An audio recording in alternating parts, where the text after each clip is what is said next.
Members of Council, item number 2, the Office of Jennifer French, M.P.P, Oshawa, Jack O'Donnell, Constituency Assistant, requesting Jennifer French, M.P.P, address Council about community concerns, proposed private members legislation that she will bring forward. Members of Council, I'm looking for a motion. Motion to hear, Mr. Mayor. Moved by Councillor Carter, seconded by Councillor Kerr on the motion to hear. All those in favor? Opposed? None. That carries. M.P.P. French, if you'd like to come forward, please.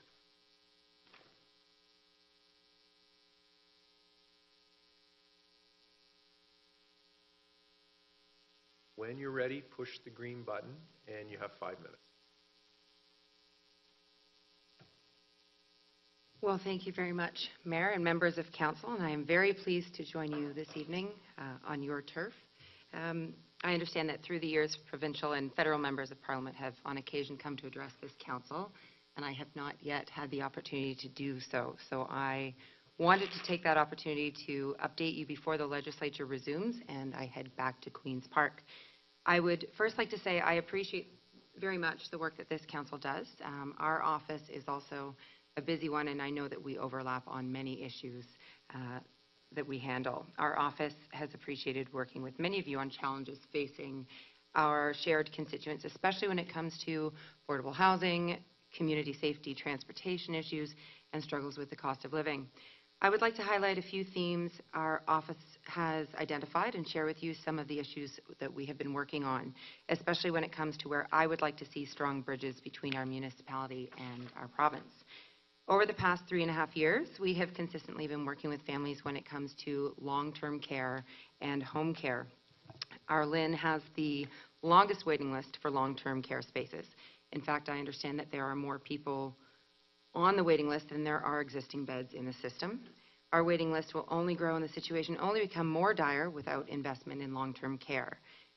It is an inconsistent system, I would say, with some facilities being subsidized and others not, with any home that I've heard of short-staffed and under-resourced.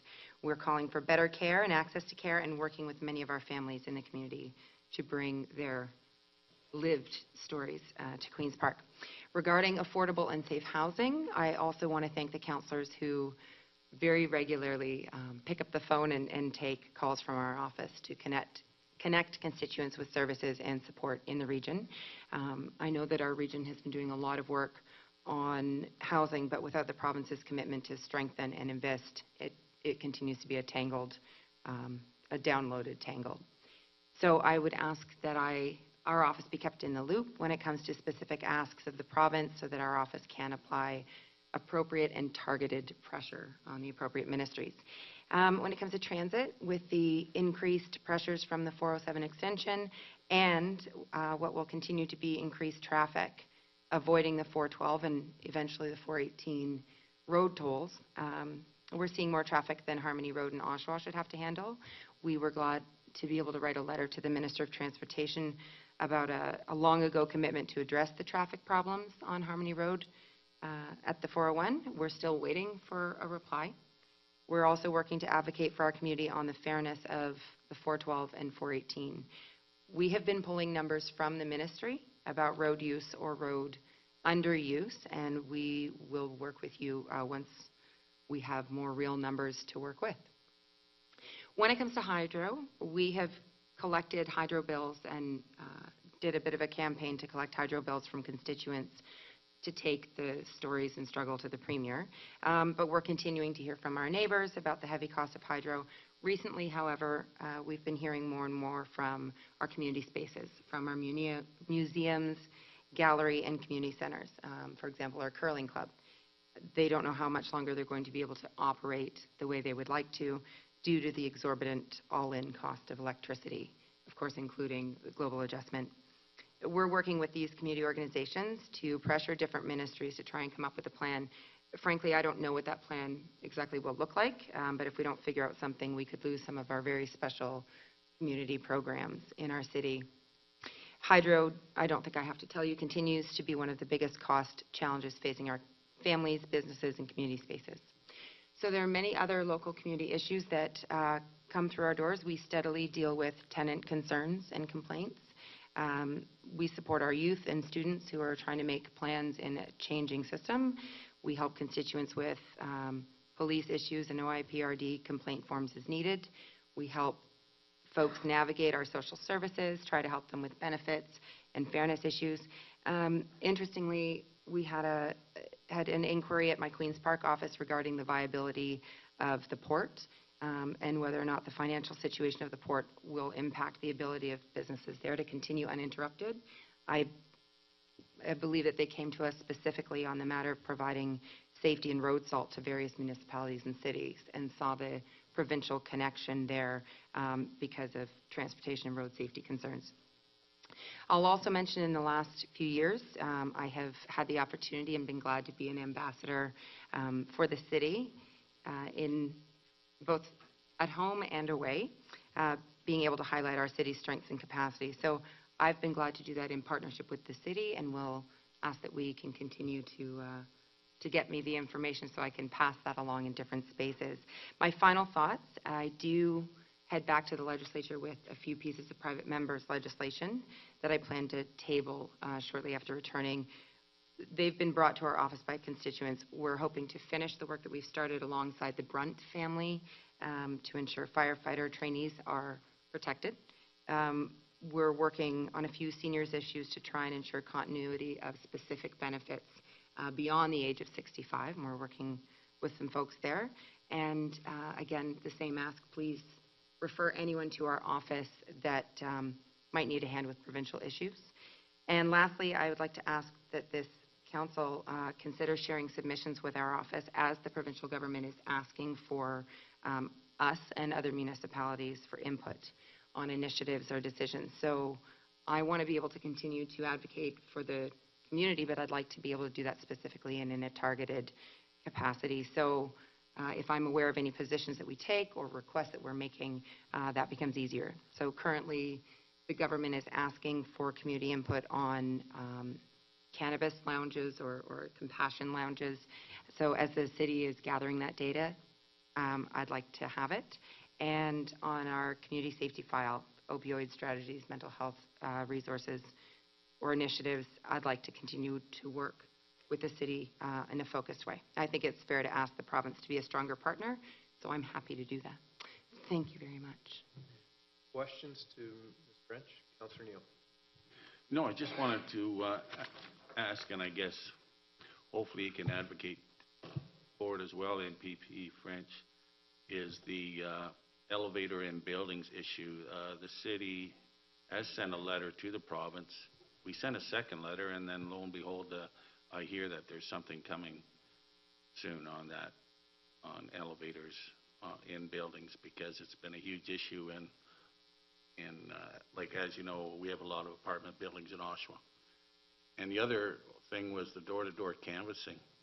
Like, that was an issue brought forward. I know in the senior citizens centers, we were getting feedback from that on that years ago, where they were in like whole groups of salespeople were just going in the neighborhoods door to door and asking people for their bills, like their utility bills, etc., and trying to get them to sign contracts, which some of the seniors did, which was unfortunate. But anyways, like, I thank you for your work on all of that. If I can just briefly address that. Anyone else that you hear about in the community, please send them our way. We're doing our best to advocate and try. We have so many people try and get out of some of those contracts and work with them. At the provincial level, there's been a few pieces of legislation that we're trying to kind of catch. But just as soon as you identify a problem, it morphs. And as we heard from the police, there's a new scam every day. So that's an ongoing fight, but it's obviously worth waging. And I'd like to follow up with the elevator piece, because there's some specifics I'm not sure about there. I know that we have lots of issues with accessibility in buildings, and that's Well, we did pass a resolution here at Oshawa, and then we sent a letter originally to the province, and then we had to send a second letter. That's so unusual. So, because we never heard anything back, so I'm just throwing that out there, like, as I do hear, it's coming forward to the legislature. Well, if I can apply any specific pressure, I'd be more than happy to. Councillor Pitterbecky. Thank you, Your Worship, and thank you, Jennifer, for being here with us today. You kind of caught my attention here when, as I mature through life, you talked about long-term care. And as we know, in the province of Ontario, that's been in shambles for, I think I could say, decades, if not longer. And I'm wondering just what you have in mind with regard to that, because of the number of seniors we have in our own city and in our own region, and of course far beyond, and we see some horrific reports on what goes on in some of the long-care term facilities. What's your view on exactly what can be done with regard to this, because we certainly need a lot of it? I have lots of thoughts.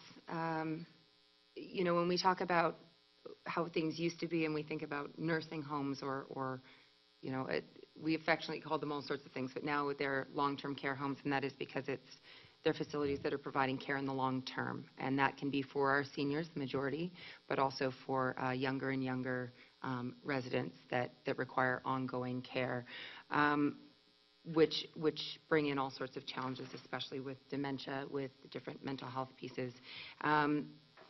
As I mentioned before, we don't have not only we don't have the spaces available, the existing spaces wouldn't even cover off the waiting list. So we have not, as a province, prioritized, you know, building more or keeping up with demand.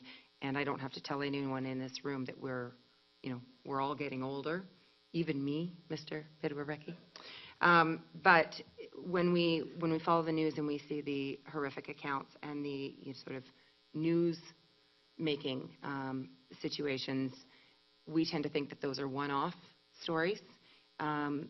What we see in our office on a regular basis are a lot of the smaller quality of life issues, and those are not being addressed either. So in terms of what I think needs to be done, we had been begging the government to expand the scope of the Wetlaufer inquiry into the Wetlaufer murders. Unfortunately, that wasn't done, but I think that was a missed opportunity. So we as a province need to apply that kind of pressure to look at the system as a whole. And as we identify issues, small or large, we need to fix them. There's going to be obviously significant investment required to build the capacity we need. But I think even identifying resources, the understaffing, all of these things have to be addressed. We need to appropriately staff and appropriately, it can't be long-term storage, it has to be long-term care, and we don't have the resources to provide the care required, so we have to get back to that. Again, thank you for being here. Thanks for letting me. Okay, Councillor McQuaid-England.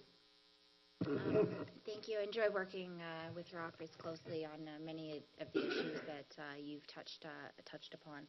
And I also, just a compliment to your staff, always very quick to get back in terms of helping and working together on issues to resolve them.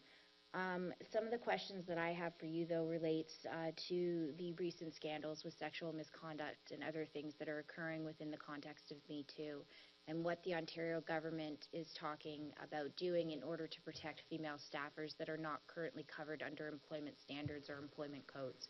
And does the NDP and your party have any sort of way forward to deal with that? And if it's a no right now, is it something that the party is considering? Because there is a gap for young women who work who work in the Ontario legislature as staffers for political people in positions of power, and how they're recognized and where they can go in terms of dealing with these situations. Oh, I know. Yes. I'm not a young woman anymore. I'm youngish. But you know what? I'm gonna choose to answer it a little differently than how you've asked it. Rather than the partisan pieces, I think it speaks more to the kind of broader power in politics, so not so much partisan, because I think that has to be part of the conversation. You know, what the Premier's committing, what the different leaders are committing, I think as a legislature, we need to be a model employer, and right now I would say that the the legislature doesn't actually have the processes you were asking about earlier.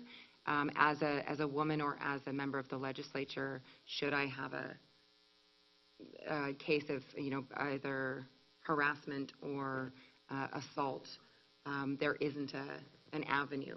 Right now, we don't have a process. That's in the works, but it's been slow going. And I think certainly to be an inclusive space, to ensure that it's a safe workplace, we should be a leader in the province. Hopefully that will be, once we get back, I expect the attention paid to everything that's going on, that we should see that. I think the movements of Me Too or, the hashtag not okay, that these are conversation starters. I think we need to have them broadly in the community about power, about who's got it, and valuing people where they stand or where they sit. And so I'm glad to be a part of that. I know that I've been applying pressure as needed, and I've been doing some of my own personal growing, I think, along with my, female and male counterparts. I would like to encourage more young people to pursue politics. I'd like to encourage more, women to pursue it, and I think we need to challenge ourselves to ensure that we know what that needs to look like. So just on that topic of encouraging younger women, I've had some recent conflicting sort of feelings, and whether or not you feel these same type of conflicting feelings of almost sending lambs to slaughter because there's no current protections for them. So we tell them to get involved. In 1929, women became persons under the law so that they could be able to vote, but to actually take part in the political process in a proactive and active manner, they then lose the rights of being basically a person and having the decency and respect to be able to deal with some of these issues. So it's a conundrum. Would you agree in terms of? I would agree. It's a conundrum and a challenge. There are teachable moments all over the place. I recognize that, coming from education into this. I've also had to sort of challenge myself how I handle things. There have been lots of opportunities to handle things. And I think that were I not an elected official with a title and a certain amount of confidence or influence or protections, I might have hesitated to address some issues. And I think that it's important for us as a system and a society to kind of ensure that we recognize not everyone has the voice or the confidence or the power to be able to address situations. So we do our best to avoid them. And one of the things that I would like you to consider, I know Guelph has, for the purpose of dealing with these issues in terms of municipalities, councillors are considered employees under the code, so under their employment sort of protections. And I know our staff and are looking at sort of how to deal with that here. But I'm wondering if there needs to be any more improvements, and if you could look into if there needs to be better improvements to the Municipal Act to ensure that municipalities are providing the proper protections needed for especially young women in these positions to deal with these issues in an effective manner that is not always about going through a public code of conduct process. I'm not familiar with what is needed. I know that if I were just to look at my own workplace, which is Queen's Park and all of Ontario, we don't have a current code of conduct or a process to address any concerns. So if I look at that as the starting point, I would say that there's room to improve across the board. So. And one of the other things that I just, when we talk about renters and some of the issues that we've dealt with. When we talk about renters now, and we talk about some of the issues that our residents face.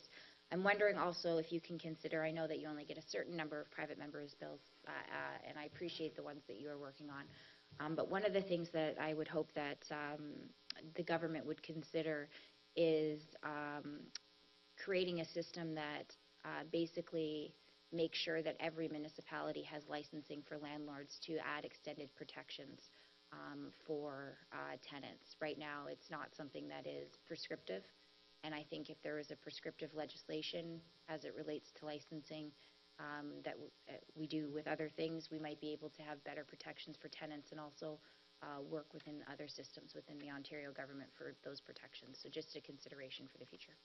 It's something I've heard this much about, and look forward to connecting with our municipal affairs critic to have a better understanding of the historic and also the local, what that would look like locally. Thank you. Any other members of council? Councillor Sanders? Sorry, you didn't speak. Sorry. Just in regards, I want to just talk about the 412 and the 418, because when they were free, they seem to be a lot busier than what they currently are. And what happens is, as municipalities, our roads get pounded because they take alternative routes. So I just want to talk about that. If you want to just tell me what your thoughts are in regards to the 412 and 418. Thanks. I have lots of thoughts. I'll try and keep them brief, though. Will they be free?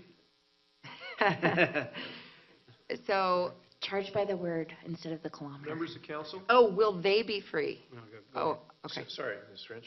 Members of council, Ms. French has the floor. She's answering a question. Please keep your comments to yourself. Ms. French? Thank you, Your Worship. So we put in a request through the Legislative Library to get a breakdown on traffic use and patterns with the 412, the 407 extension before it became tolled, like while it was free and after it wasn't. We got our numbers back, and it was kind of annoying because it didn't have the breakdown we had wanted. It was the 407 extension including the 412.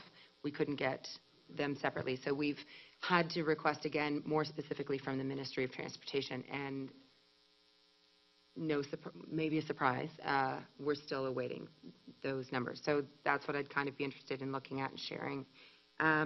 Anecdotally, it seems to run pretty light, the 412. But really, if they're collecting the tolls, the municipality should actually get part of those tolls, give it back to them because of the use of their roads. So it would seem to me, from where I sit, across from the government and east of Toronto, it seems to be that we really have been left out of the decisions for Durham that impact us. And when there's money being collected, paid by the residents of Durham, I don't know about exclusively, but I would say the bulk of the folks on the 412 are coming and going from Durham. I don't think it's a fair setup, absolutely. I'm not going to show all my cards right now in terms of what I would advocate for, but I don't see the situation as being fair. I know that there are grassroots initiatives to free the 412, but we are applying pressure on this front because the way it is now is not fair to municipalities, but certainly isn't fair to our commuters and our community members. Okay. In regards to, is there anything currently in the province in regards to energy efficiencies? Because I heard you talk about the Curling Club and the high cost of hydro. Is there anything the province is doing? Because at one time they had programs where you could insulate and have efficiencies, and they would pay a portion of it for seniors or anybody else. I'm going to have to get back to you on that. I don't know. I suspect that as we get back after this break, that there are going to be some incentives and various programs that are going to be announced. I imagine with the cost of living and the cost of electricity, that would be a good idea for the government to do. I don't know what their plans are. Do you know what any of their plans are in regards to prescription medications or anything like that? Or for people with health issues that have to go to other provinces to get service? I don't mean to be flip at all, but I know that things are kind of a mess right now. Our office deals on a case-by-case basis with sort of rare situations and trying to get folks remedy for that or some kind of cost offset. And we're constantly dealing with the Ministry of Health and Long-Term Care on those issues. The only announcement they have made is the OHIP Plus or Drug Plan number 7 or whatever you want to call it. So I don't know if there's going to be a further program about prescriptions or specific rare ones. I don't know. I think universal pharmacare would be a great idea. Do you know whether there's any predictions on how much tax will be made on the sales of marijuana? Only because it's still a tax revenue between the federal governments and the provincial governments. And when it does affect the municipalities too. It absolutely affects the municipalities. I don't know what the projections are now. I know that a couple of the headlines lately have not given the government credit for have given them, how do I word this? Anything that I've sort of seen lately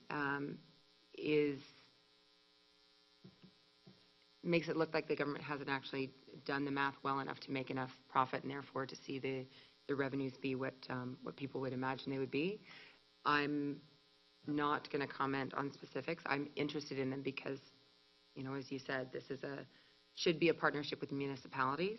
I recognize that there have been decisions made on this file that have surprised municipalities. I mentioned the compassion lounges. They're wanting feedback because there have been decisions made. Cart before the horse, I'm not entirely sure there, but there's a lot of specifics yet to be determined.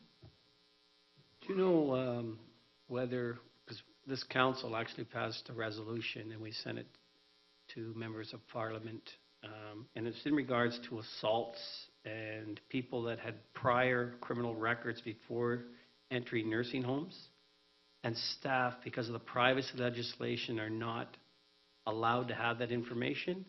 And I'd like to kind of have some follow-up, because I think it was important that staff need to be aware of what some of these patients have done, because some of them are silent inside those nursing homes and cannot stand up for themselves and protect themselves. And I know we sent it as a resolution, so I didn't know I never heard any follow-up inside the legislation at all. So.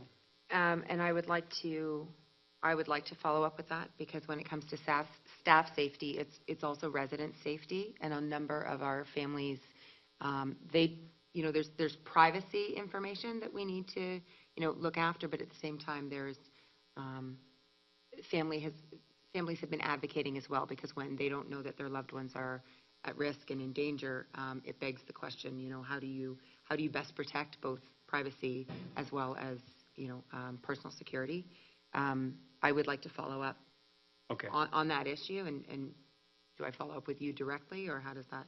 You can follow up with me directly if you wish, but I think it's one that has to be addressed somewhere, because there's the concern of if they've already have gone before the courts, they have the charges, they've under probation order, and it's to protect the residents that they're being placed in front of because they're unaware of anything going on. So we can talk about it. Yeah, there are additional complications as well, especially when you have folks with sort of a prior history, perhaps, and then you also have the onset of dementia, and you have all sorts of challenging factors that we have to look at to keep everyone secure. Yes. And that comes back to the original point about long-term care. Our model hasn't changed, and our challenges have, and our priorities need to reflect that, I would say. Thank you. Councillor Kerr? Thank you, Mr. Mayor, and thank you, M.P.P. French, for being here tonight and for your candid responses. I just have one question. It's a two-part question, and it concerns the GO Transit extension to Clarington. Is it possible for you to give us a brief update as to the status of that project? And secondly, is the GO extension to Clarington completely independent of the upcoming provincial election results?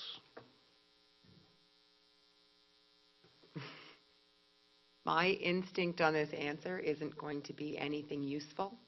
And I'm not trying to be rude. I don't have specifics beyond what I have.